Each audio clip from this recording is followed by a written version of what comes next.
வணக்கம். இது உங்கள் பிவி அஸ்ட்ரோ. ஜாதக கட்டத்தின் 9 கிரகங்கள், 12 ராசி, 27 நட்சத்திரம். இதில் எல்லாமே நன்மையான ராசி தான், நன்மையான கிரகம் தான், நன்மையான நட்சத்திரம் தான். இதில் பிறந்தாதான் யோகம், அதில் பிறந்தாதான் யோகம், இது தோஷமான நட்சத்திரம், அது தோஷமான நட்சத்திரம், அப்படியெல்லாம் ஒன்று கிடையவே கிடையாது. பிறக்கும்போது பிறந்திருக்கக்கூடிய லக்கணம், அந்த லக்கணத்துக்கு ஏற்ற 9 கிரகத்தின் அடைவுகள், அந்த கிரகத்தின் வலிமைகள், இதை பொறுத்து தான் நம் வாழ்க்கை உயர்வா தாழ்வான்னு தீர்மானிக்கப்படுகிறது. சரி, இந்த வீடியோவில் ஒரு அதிர்ஷ்டமான ஒரு நல்ல கிரக அமைப்போட பிறந்த ஒரு குழந்தையோட ஜாதகம் இந்த வீடியோவில் பார்க்கலான்னு இருக்கும். ஏன்னா நம்ம எல்லாருமே வாழ்க்கையில் எல்லாருமே எதிர்பார்க்கக்கூடிய ஒரு விஷயம் என்ன அப்படின்னா அதிர்ஷ்டம் தான். எல்லாருமே இந்த ஜோதிடருக்கு அதிகமாக கேட்கக்கூடிய கேள்வி, என் ஜாதகம் ஏதாவது யோகம் இருக்கா, ஏதாவது அதிர்ஷ்டம் ஏதாவது வருமா அப்படின்னு. அதிர்ஷ்டம் வரணும் அப்படின்னா ஜோதிடர் சொன்னாலும் சரி சொல்லனாலும் சரி, உங்கள் ஜாதகத்தில் பிறங்கும்போது இருக்கக்கூடிய அந்த கிரக அடைவுகள் வலிமையாக இருந்தால் நிச்சயம் உங்களுக்கு அதிர்ஷ்டம் கிடைக்கும். அதிர்ஷ்டம் என்பது அது இஷ்டத்து வரனால தான் அது பேருக்கு அதிர்ஷ்டமே. யாருக்கும் சும்மா எல்லாம் வந்துடாது. அந்த கிரக அமைப்பு நன்றாக இருந்தால் மட்டும்தான் அதிர்ஷ்டம் வரும். யோகமான அமைப்பு பிறக்கும் போது ஜாதக கட்டில் கிரகங்கள் யோகமான அமைப்பில் அமர்ந்து விட்டால் உங்களுக்கு நிச்சயம் அதிர்ஷ்டம் வரும். அதிர்ஷ்டம் எல்லோருக்கும் வரும் அப்படின்னா நிச்சயமாக வராது, சில பேருக்கு மட்டும்தான் அது வருகிறது. ஜாதகத்தில் யோகங்கள் கொட்டி இருந்தாலும் கூட எல்லோருக்கும் அதிர்ஷ்டம் வாய்ப்பதில்லை. அதற்கான காரணம் நடைமுறையில் உள்ள தசா புத்தி. இது ரெண்டும் தான் ரொம்ப ரொம்ப இம்பார்ட்டண்ட்டான ஒரு விஷயம். சரி, ஸ்க்ரீனில் ஃபஸ்ட்டு ஒரு ஜாதகம் வருது பாருங்கள். அந்த ஜாதகத்தை வச்சு நம்ம பேசுவோம். ஸோ ஸ்க்ரீனில் அந்த ஜாதகம் வருது பாருங்கள். இவர் பிறந்திருப்பது மிதுன லக்கணம். மிதுன லக்கணத்திற்கு 5இல் கேது, 9ஆம் இடத்தில் சனி, 10ஆம் இடத்தில் குரு, செவ்வாய், சந்திரன், 11ஆம் இடத்தில் ராகு, 12ஆம் இடத்தில் சுக்கிரன், புதன். அட் பிரசன்ட் ஒரு நடைமுறை உள்ள தசா புத்தி அப்படின்னு பார்த்தோம்னா, நடைமுறை உள்ள தசா புத்தி அப்படின்னா சனி தசை ஓடிக்கொண்டு இருக்கிறது. பிறக்கும்போது உத்திரட்டாதி நட்சத்திரத்தில் பிறந்திருக்காங்க. சரி, இது ஒரு ஆண் குழந்தையின் ஜாதக கட்டம். ஒரு பிறக்கும் போதே அடித்தளமா கிரகங்கள் சாதகத்தாரில் இருந்தால் மட்டுமே யோகமான வாழ்க்கையை வாழ முடியும். இல்லை அப்படின்ற பட்சத்தில் நிச்சயமாக ஒரு நல்ல யோகமான வாழ்க்கையை வாழ முடியவே முடியாது. அதாவது என்னன்னா, நிறைய பேர் சொல்லுவோம், ஏதாவது வாழ்க்கையில் லக் அடிச்சிடாதா, ஒரு அதிர்ஷ்டம் வந்துடாதா. அது வரணுன்ற அமைப்பு இருந்தால் தான் வருமே தவிர இல்லைன்னா வரவே வராது. முயற்சி, திறமை, அறிவு, நுட்பம், நூதனம் எல்லாருக்கிட்டையுமே இருக்கும். நான் யாருமே அறிவாளி எல்லாரும் யாருமே அறிவு இல்லாமல் இல்லை, திறமை இல்லாமல் இல்லை, உழைப்பு இல்லாமல் இல்லை. எல்லாருமே உழைக்கிறாங்க, எல்லாருமே திறமைசாலி தான், எல்லாமே அறிவாளிங்க தான். பட் எல்லாருமே வாழ்க்கையில் ஜெயிச்சிடறாங்களா அப்படின்னா நிச்சயமாக கிடையாது. 10ல் 3 பேர் தான் ஜெயிக்கிறாங்க, 7 பேர் அந்த வாழ்க்கையை ஜெயிக்கிறதுக்கு போராடிட்டு தான் இருக்காங்க. அதுக்கான காரணம் அவங்க பிறந்திருக்கக்கூடிய கிரக அமைப்பு. இப்போ இந்த ஜாதகம் மாதிரி ஒரு ஜாதகம், இதுதான் ஒரு அதிர்ஷ்டமான ஜாதகம் அப்படின்னா இந்த மாதிரி ஒரு பேட்டர்ன் உள்ள ஒரு ஜாதகம். இதில் என்ன அப்படின்னா அதிர்ஷ்டம் இருக்குது. நம்ம எல்லாருமே அதிர்ஷ்டம், ஒரு ஜாதகம் வலிமை அப்படின்னாலே லக்னாதிபதி நல்லா இருக்கணும் அப்படின்னு நம்ம சொல்லுவோம். அப்போ இந்த ஜாதகம் லக்னாதிபதி ஃபர்ஸ்ட் ஆஃப் ஆல் எப்படிங்க இருக்கார்? லக்னாதிபதி லக்னத்துக்கு 12ஆம் இடத்துல அமர்ந்திருக்கார். அப்போ லக்னாதிபதி கெட்டுட்டார் அப்படின்னா நிச்சயமாக கிடையாது. ஒரு கிரகம் வலிமையாக இருக்கா இல்லையா, அது முக்கியமாக லக்னாதிபதி வலிமையாக இருக்காரா இல்லையான்றது நிறையா ஆங்கிளில் பார்க்கலாம். ஃபர்ஸ்ட் ஆஃப் ஆல் லக்னாதிபதி ஆட்சியாக உச்சமாக இருக்கான்னு பாருங்கள், இல்லை. சரி, வேறு என்ன 1-5-9 திரிகோணத்தில் இருக்காரான்னு பாருங்கள், அதுவும் இல்லை. சரி, வேற ஏதோ 6-8-12 வேற ஏதோ ஒரு ஸ்தான பலத்தில் அமர்ந்திருந்தாலும் கூட அந்த இடத்தில் அந்த வீடு கொடுத்த அதிபதி நிலை என்ன அப்படின்னு பாருங்க. சரிங்களா? அப்ப வீடு கொடுத்த அதிபதி இந்த இடத்துல சுக்கிரன் ஆட்சி.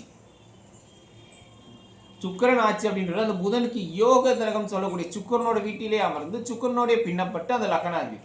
அப்ப லக்னாதிபதி பாண்டியில் அமர்ந்து இருந்தாலும் கூட அது வீடு கொடுத்த அதிபதி ஆட்சி பெற்று நிலை இருக்கிறார். இது ஃபர்ஸ்ட் பிளஸ் ஆன ஒரு விஷயம். ஒன்று. அடுத்தது பஞ்சமாதிபதினு சொல்லக்கூடிய யோகாதிபதி. அடுத்த ஒரு லக்னத்துக்கு யோக கிரகம் அப்படின்னா 1-5-9, அவயோக கிரகம் அப்படின்னா 6-8-12 பாதகாதிபதி. இதுதான் சார் கான்செப்ட். அந்த யோக கிரகம் எப்படி இருக்குது, அவயோக கிரகம் எப்படி இருக்கு? யோக கிரகம் நிறைந்திருக்க வேண்டும், அவயோக கிரகம் மறைந்தோ கெட்டோ இருக்க வேண்டும். அப்ப இந்த லக்னாதிபதி பாண்டியில் அமர்ந்தாலும் அது வீடு உறுதி ஆட்சி நிலையில் அது நட்பு கிரகத்துடைய கூடப்பட்டிருப்பதுன்றது யோகம்.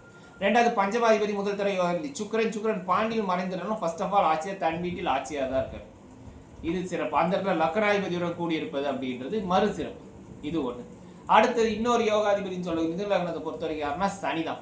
சனி அஷ்டமாதிபதியாக வருவார். அட் த சேம் டைம் பாக்கியாதிபதி தன்மையும் பெற்றார். அந்த அஷ்டம பாக்கியாதிபதி பாக்கியஸ்தானத்தில் ஆட்சி பெற்றது சிறப்பு. இவர் அஷ்டமஸ்தானத்தில் இருந்தாலும் அது ஆட்சி தான், ஆனால் அது 8ஆம் இடம் மறைவு ஸ்தானம் சொல்லுவோம். ஆனால் இந்த இடத்துல அந்த சனி 9ஆம் இடத்தில் ஆட்சி பெற்று மூல திரிகோணத்தில் அமர்ந்து லக்கண திரிகோணத்தில் அமர பெற்றிருப்பது அப்படின்றது மிக மிக மிக சிறப்பம்சம். ஸோ அப்போ இந்த சனின்னு சொல்லக்கூடிய அடுத்த யோகாதிபதியும் வலிமையாக தான் இருக்கும். ஓகே, சரி, இந்த லக்ன அவயோகாதிபதி நிலை என்ன? இந்த லக்ன அவயோகாதிபதினா யாரை சொல்லலாம்? செவ்வாயை சொல்லலாம், குருவை சொல்லலாம். இந்த செவ்வாய் எங்கே இருக்கார்? லக்கணத்துக்கு 10ஆம் இடத்துல திக்பலம் பெற்ற நிலையில் நிற்கிறார். ஒன்று. சரி, இன்னொரு அவயோகாதிபதினு சொல்ல குரு எங்கே நிற்கிறார்? குரு 7, 10 கூடியது 10ஆம் இடத்தில் அமர்ந்திருக்கார். இந்த குரு 10ல் அமர்ந்திருப்பது அப்படின்றது கேந்திராதிபத்திய தோஷம் பெற்ற நிலை தான். இதில் எந்த வித மாற்று கருத்தும் இல்லை. அப்போ கேந்திராதிபத்திய தோஷம் பெற்றுச்சு, குரு கெட்டுட்டாரா, திருமண வாழ்க்கையில் பாதிப்பு ஏற்படுமா அப்படி ஒரு சந்தேகம் வரும். ஏன்னா நம்ம என்னோட சேனல்லே நிறைய வீடியோஸ் நான் சொன்னதான், ஒரு கேந்திராதிபதி மறு கேந்திரத்தில் ஏறக்கூடாது அப்படின்னு நிறைய இடத்துல நம்ம சொல்லியிருக்கேன். அப்போ இந்த ஏறி இருக்க பிரச்சனை வருமா அப்படின்னா நிச்சயமாக வராது. ஏன் வராதுன்னா அந்த குரு தனிச்சு நின்றால் அது தோஷம். அந்த குருவுடன் கூடப்பட்டது குருவுக்கு யோக கிரகம் சொல்லக்கூடிய செவ்வாயோட லக்கணத்து செவ்வாய் அவயோகர், குரு அவயோகர், அது வேற. குரு கேந்திராதிபத்திய தோஷம் பெற்று அந்த இடத்துல செவ்வாய் குருக்கு யோகரோட கூடுமா அந்த குரு கெடுபாட பெருசாக ஒன்று செஞ்சிட மாட்டார். இது நல்ல ஒரு பாசிட்டிவான ஒரு அப்ரோச். ஸோ அப்போ இந்த குரு நிச்சயமாக கெடுபாடுனா பண்ண மாட்டார். 10 குருவும் செவ்வாயும் கூடனா குருமங்கல யோகம் அப்படியெல்லாம் சொல்லுவோம். இது உண்மையாக குருமங்கல யோகம் தான். பட் இது எப்படி வேலை செய்யுன்றது அடுத்தது சொல்கிறேன். அதே போல் இந்த 2ஆம் இடம் சொல்லக்கூடிய தனஸ்தானாதிபதி சந்திரன் 10ஆம் இடத்தில் அமர்ந்து அந்த இடத்துல குருவுடன் பின்னப்பட்டு சந்திரனோட பின்னப்பட்டு இருப்பது அப்படின்றது ஒரு சிறப்பு அம்சம். ஒருத்தர் நல்லா பிறக்கும் போதே நல்ல செழிப்பான செல்வந்தர் வீட்டில் பிறக்கணும். செல்வந்தர் வீட்டில் பிறந்தாலும் கூட அவர் வாழ்நாள் செல்வந்தராக வாழ வேண்டும் என்றால் அவர்களோட ஜாதகத்தில் லக்கணத்திற்கும் கிரக அமைப்பு ராசிப்படி கிரக அமைப்பு நன்றாக அமர்ந்து விட்டால், நடைமுறை தசாபதி நன்றாக இருந்து விட்டால், அவர் பிறக்கும் போது பிறந்து இருக்கக்கூடிய அமைப்பிலிருந்து இறக்கும் அந்திம காலம் வரை அவர்கள் செல்வ செழிப்போடு நல்ல சந்தோஷத்துடன் வாழ்க்கையை தான் வாழ்வாங்க. இந்த ஜாதகத்தில் லக்கணத்துக்கு நம்ம சொல்லிட்டோம், லக்கணாதிபதி நல்லா இருக்கார், லக்கணத்துக்கு யோகாதிபதி நல்லா இருக்கார், அவயோகாதிபதி நல்லா இருக்கார் நம்ம சொல்லிட்டோம். அடுத்தது நம்ம சொல்லக்கூடிய ராசிக்கு எப்படி இருக்கு? ராசினா மதி என்று சொல்லக்கூடிய ராசிக்கு சந்திரனுக்கு எப்படி இருக்குன்னு பார்க்கணும். சார் சந்திரனை பார்க்கணுமா, லக்கணம் தானே முக்கியம் அப்படின்னு நிறைய பேர் நினைப்போம். நிச்சயமா கிடையாது. விதி கெட்டால் மதியை பார் அப்படின்னு சொல்லுவாங்க. அப்படின்னா என்ன இருக்குன்னா, விதினா என்னன்னா லக்கணத்துக்கு ஒரு வேலை சரியாக கிரகங்கள் அமரவில்லை என்றால் மதியை பார். அதான் விதி கெட்டால் மதியை பார் அப்படின்னு சொல்றது. அதே மாதிரி விதியை மதியால் வெல்லலாம் அப்படிலாம் பழமொழி சொல்லுவோம். அப்படின்னா அதுக்கு என்ன இருக்குன்னா இதான். விதினா என்னன்னா லக்கணம், மதினா என்னன்னா ராசி. மதினா நம்ம அறிவு கிடையாது, ராசி. ஜோதிடத்துல மதினா சந்திரனத்தை இன்னொரு பேர் மதி. அப்ப விதிக்கு சரியாக கிரகங்கள் அமரவில்லை என்றால் மதிக்கு சாதகத்தரையில் அமர்ந்தால் அந்த விதியை இந்த மதியால் வெல்லலாம். இதுதான் இதோட அர்த்தம். ஸோ அப்போ லக்கணத்துக்கு ஓகே அழகா இருந்துச்சு. ராசிக்கு நல்லா அமர்ந்திருக்கா. ராசி என்ன ராசி? மீன ராசி. அப்போ மீன ராசியை லக்கணமா வைங்க. மீன ராசியை நீங்க லக்கணமா வச்சீங்க அப்படின்னா ராசி படிப்போம், ராசிக்கு ராசி. அப்போ ராசியை லக்கணமா கணக்கு பண்ணுவோம். அப்போ மீன ராசியை மீனத்தை லக்கணமா கணக்கு பண்ணுங்க. அப்போ மீன ராசிக்கு ராசி அதிபதி குரு, ராசியிலே ஆட்சியா இருக்கார் ஃபர்ஸ்ட். அந்த ராசிக்கு இன்னொரு யோகாதிபதி செவ்வாய் தான் முதல் தடவை தனம் பாக்கியாதிபதி ராசி, அதுவும் ராசியிலே பின்னப்பட்டு. அந்த ராசிக்கு இன்னொரு யோகாதிபதி சந்திரனும் ராசியில். அப்போ ராசிக்கு 1, 2, 5, 9, 10 எல்லாமே சந்தமித்து இருக்கும். இது மிகப்பெரிய அளப்பெரிய யோகம். லக்கணப்படி ஓகே நல்லா இருக்கு, ராசிப்படி சூப்பராகவே இருக்கு, ரொம்ப அதிகமாக ரொம்ப அருமையா இருக்கு. ராசி யோகெல்லாம் ராசியிலே அமர்ந்திருப்பது. ராசிக்கு அவயோகாதிபதி சுக்கிரன், ராசிக்கு திருதி அஷ்டமாதிபதி 3ஆம் இடத்தில் மறைந்து ஆட்சி பெற்று நிறைந்து நிற்கிறார். ராசிக்கு இன்னொரு அவயோகாதிபதி புதன், 4 கூடிய சுகஸ்தானாதிபதி கேந்திராதிபதி பாததாதிபதி, அவரும் 3ஆம் இடத்தில் மறைந்து கெட்டு மறைவு ஸ்தானத்தில் அமர்ந்து அந்த இடத்தில் ஆட்சி பெற்ற சுக்கிரனோடு அமர்ந்திருப்பது அப்படின்றது யோகம். அடுத்தது சனி விரையாதிபதியாக வருவார், லாபாதிபதியாக வரக்கூடிய சனி விரயஸ்தானத்தில் அமர்ந்து ஆட்சி பெற்றிருப்பது, மறைந்த வேண்டிய மறைந்து நிறைந்து ஆட்சி பெற்றிருப்பது அப்படின்றது சிறப்பு. சரி, லக்கணத்தில் சூரியன் இருக்கிறாரு, அது ஒன்றும் தோஷம் இல்லையா, சிறப்பு இல்லையா, நிறைய பேர் டவுட் வரும். இந்த லக்கணத்தை ஒன்றும் பெரிய தவறெல்லாம் ஒன்றும் இல்லைங்க. லக்கண திருதியாதிபதி லக்கண கேந்திர திரிகோணத்தில் அமர்ந்தது அப்படின்றது சிறப்பு. பொதுவாகவே லக்கணத்தில் சூரியன் இருப்பவங்களுக்கு என்ன அப்படின்னா, பொதுவான ஒரு அமைப்பு, அவங்க ஒரு நல்ல ஒரு ஆளுமை, ஒரு பவர் இருக்கும். ஆளுமைனால அரசியலில் இருப்பாங்க, அரசாங்க வேலையில் இருப்பாங்கன்னு சொல்லுவாங்க. லக்கணத்தில் சூரியன் இருப்பவர்களுக்கு ஒரு கெப்பாசிட்டி இருக்கும், ஒரு நிர்வாகம் பண்ணக்கூடிய அந்த திறமை இருக்கும், ஒரு டேலண்ட் ஒன்று இருக்கும் அவங்க கிட்ட. பட் என்னதான் டேலண்ட்டு, திறமை, அறிவு, நுட்பம், நூதனம் எது இருந்தாலும் அதிர்ஷ்டம் இருந்தால் மட்டும்தான் எல்லாமே செயல்பட செய்யுமே. ஸோ அந்த அதிர்ஷ்டம்ன்றது ஜோதிட ரீதியாக சொல்கிறது கிரக அமைப்புகளையும் நடைமுறை உள்ள தசா புத்தி தான் நம்ம சொல்கிறோம். சரிங்களா? ஸோ அப்போ லக்கணத்தில் சூரியன் இருப்பது அப்படின்றதால ஒரு தோஷம் இல்லை. ஸோ அப்போ லக்கணப்படி கிரகங்கள் நல்லா இருக்கு. விதி மதி என்று சொல்லக்கூடிய ராசிப்பதின்றது நல்லா இருக்கு. ஒரு ஜாதகத்தில் 2 விஷயம்தான். ஒன்று அடைவுகள் அடித்தளமா கிரகங்கள் நல்லா ஸ்ட்ராங்கா அமர்ந்துடணும். இந்த ஜாதகம் நல்லா ஸ்ட்ராங்கா அமைஞ்சிச்சு. ரெண்டாவது நடைமுறையில் தசாபுத்தி நல்லா இருக்கணும். இவர் பிறக்கும் போது மீனராசி உத்திரட்டாதி நட்சத்திரத்துல பிறந்திருக்காரு. உத்திரட்டாதி நட்சத்திரம்ன்றது சனியோட தசை, சனியோட நட்சத்திரம், சனியோட தசை தான் ஓடிட்டு இருக்கு. சனி எப்படி இருக்காரு? லக்னத்துக்கு பாக்கிய திரிகோணத்தில் பாக்கியாதிபதி பாக்கியஸ்தானுக்கு ஆட்சி பெற்றிருப்பது சிறப்பு. ராசிக்கு 12ஆம் அதிபதி, ராசிக்கு விரையாதிபதி விரையஸ்தானத்தில் மறைந்து அந்த இடத்துல ஆட்சி பெற்று இருப்பது சிறப்பு. 2 சனி ஸ்ட்ராங். ஆனா இந்த சனியோட சந்திரனோ செவ்வாயோ சூரியனும் கூடப்பட்டு இருந்தால் சனி தசை நிச்சயமா முற்றிலும் சிறப்பாக இருக்காது. இவருக்கு இல்லை, யாருக்குனாலும் சரி. ஆனா இந்த ஜாதகத்து சனி எப்படி இருக்கார்? சனிக்கு எந்த சனிக்கு அசுபத்திரங்கள் யாரும் தொடர்பு பெறவில்லை. இது பெரிய பிளஸ். சனிக்கு யோகர் அப்படின்னா சுக்கிரனும் புதனும் தான். அது சனிக்கு அழகா மறையாம சனிக்கு கேந்திரத்தில் அமரப்பெற்றிருப்பது அப்படின்றது அளப்பெரிய யோகம். நீங்க கேட்கலாம், சனிக்கு சூரியனும் தான் சார் திரிகோணத்துல இருக்கு. அது இருக்கு, ஆனா சனிக்கு நேரடி தொடர்பு அப்படின்றது சனிக்கு அசுபத்திரங்கள் யாரும் தொடர்புல இல்லை. அதுவே பெரிய பிளஸ் தான் இருக்கு. அப்ப சனி தசை ஃபர்ஸ்ட் ஆஃப் ஆல் நல்லா இருக்கும். லக்னப்படியும் நல்லா இருக்கு, ராசிப்படியும் நல்லா இருக்கு, நடக்கக்கூடிய தசையும் நல்லா இருக்கு. இந்த குழந்தை பிறந்த குழந்தை ஒரு செல்வந்தர் வீட்டில் தான் இந்த குழந்தை பிறந்திருக்கு. செல்வந்தர் வீட்டில் பிறந்தனால இவங்க செல்வ செழிப்பா இருப்பாங்க அப்படின்னு சொல்ல முடியாதுல்ல. சின்ன வயசுல இருப்பாங்க சரி, இவரோட செல்வ செழிப்பு ஒரு வாழ்நாள் முழுவதும் இருக்கா அந்த சந்தோஷமான வாழ்க்கை அதிர்ஷ்டமான வாழ்க்கை வாழணும் அப்படின்னா இவரோட கிரக அமைப்பு நல்லா இருக்கும்.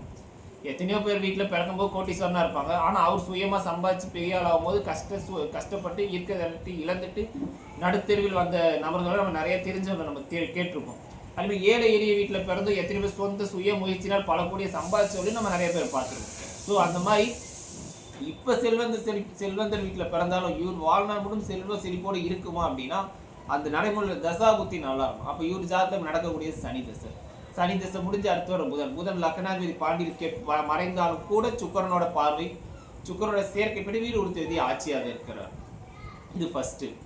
அடுத்தது ராசிப்படி பார்த்தா ராசிக்கு பாதுகாப்பு, ராசிக்கு 3 கெட்டு தான் இருக்கு. ஸோ அப்போ அடுத்து வர புதன் தசையே நல்லா தான் இருக்கும். சரி, கேது தசை. கேது 7 வருஷம், ராசிப்படி லக்னப்படி கேது 5ல் கேது இருக்கக்கூடியது சொல்லுவாங்க. பட் அது பொதுவான விதி தான். 5 கூடிய அதிபதி ஆட்சி 5 கூடிய அதிபதி லக்னத்துக்கு பாண்டியில் மறைந்திருந்தாலும் கூட அந்த 5ஆம் இடத்துக்கு பாக்கியாதிபதினு சொல்லக்கூடிய அந்த புதனோட பின்னப்பட்டு இருப்பது அப்படின்றது சிறப்பு தான். ஸோ அப்போ அந்த கேது தசை நன்றாக தான் இருக்கும். கேது ஒரு ஆவரேஜா போகும், ஆனால் கெடுக்காது. நற்பலனை அள்ளி கொடுக்குதோ இல்லையோ நிச்சயமா தீய பலனை கொடுக்கக்கூடிய வாய்ப்பே கிடையாது. அடுத்து வர்றது சுக்கிர தசை பன்மடங்கு நன்றாக இருக்கும். லக்னத்துக்கு விரையஸ்தானத்தில் அமர்ந்து அதனுடன் லக்னாதிபதி பின்னப்பட்டு ராசிப்படி திருதி அஷ்டமாதிபதி 8ல் மறையாமல் 3ஆம் இடத்திலே ராசிக்கு மறைந்து அந்த இடத்துல ஆட்சி பெற்று நிறைந்து நிற்பது அப்படின்றது மிக மிக அருமையான ஒரு யோகமான ஒரு அமைப்பு தான். ஸோ நிச்சயமா அடுத்து வரக்கூடிய தசை அப்படின்றது அடுத்தடுத்து வர தசா புத்தி மிகவும் சிறப்பாக கொடுக்கக்கூடிய அம்சம். அது மாதிரி 2ஆம் இடம் தனஸ்தானாதிபதி அப்படின்றது சந்திரன் 2ஆம் இடத்துக்கு 10ஆம் இடத்துல. 2ஆம் இடத்து ஒரு ஜாதகத்துல பணத்தை கொடுக்கக்கூடிய ஸ்தானம் அப்படின்னா 2ஆம் இடமும் 11ஆம் இடம் தான். அப்போ இந்த ஜாதகத்தில் 2ஆம் அதிபதி சந்திரன், 11ஆம் அதிபதி செவ்வாய், ரெண்டுமே ஒன்று கூடி அதனோட நட்பு வீடு சொல்லக்கூடிய குருவோட வீட்டில் அமர்ந்து அந்த இடத்துல குருவோடைய பின்னப்பட்டு 2ஆம் இடத்துக்கு திரிகோண அமைப்பு வந்துருக்கு. லக்கணத்துக்கு திரிகோணம் சொல்லலை. 2ஆம் இடம் தனஸ்தானன்றது கடகமனைக்கு இந்த திரிகோணம் அப்படின்னு பார்த்தோம்னா 1, 5, 9 கடகத்துக்கு பார்த்தா கடகம், விருச்சகம் மற்றும் மீனமாகும். அந்த 2ஆம் இடத்துக்கு திரிகோணம். அப்போ இவரும் சொந்த முயற்சினாலும் இவரும் நல்ல பல கோடிய சம்பாதிக்கணுன்ற ஐஸ்வர்யம் இவரு ஜாதகத்தில் இருக்கு. ஆக்சுவலி பிறந்தது இவங்களோட தாய் தந்தையே மிகப்பெரிய ஒரு செல்வந்தர் தான். இவரும் நல்ல சுய முயற்சியில் நல்ல செல்வாக்கை பெறவும் நல்ல ஒரு மேன்மை அடையவும் நல்ல ஒரு பொருளாதார உயர்வை சம்பாதிக்கணுன்ற அமைப்பு இவரு ஜாதக கட்டங்களும் தெளிவாக இருக்கு. ஸோ இதுதான் விஷயம். அப்போ பிறக்கும் போது அடித்தளமா திறந்த நன்றாக அமரப்பட்டிருந்தால் மட்டுமே அந்த அதிர்ஷ்டம் என்பது வரும். இடையில ஒரு ஃப்ளூக்ல வருது, ஒரு லக்குல வருது அப்படின்றதெல்லாம் நம்ம சொல்லலாம். பிறக்கும் போது ஜாதகத்தில் இருந்தால் மட்டுமே அது சாத்தியமாகுமே தவிர மற்றபடி சொல்ல மட்டுமா இருக்குமே தவிர செயலாக இருக்காது. சரிங்களா? ஸோ அப்போ ஒரு ஜாதக கட்டத்தில் பிறக்கும் போது லக்கணத்திற்கும் ராசிக்கும் கிரகங்கள் அடித்தளமாக அமரப்பெற்று நடைமுறை நல்ல தசாபுத்தி இருந்தால் நிச்சயமாக ஒரு வாழ்நாளில் வசந்த காலம் அமரப்பெறக்கூடிய ஐஸ்வர்யம் நிச்சயம் உண்டு. சரியா? நாம் அடுத்த வீடியோவில் வேறொரு கல்பனை சந்திப்போம். நன்றி, வணக்கம்.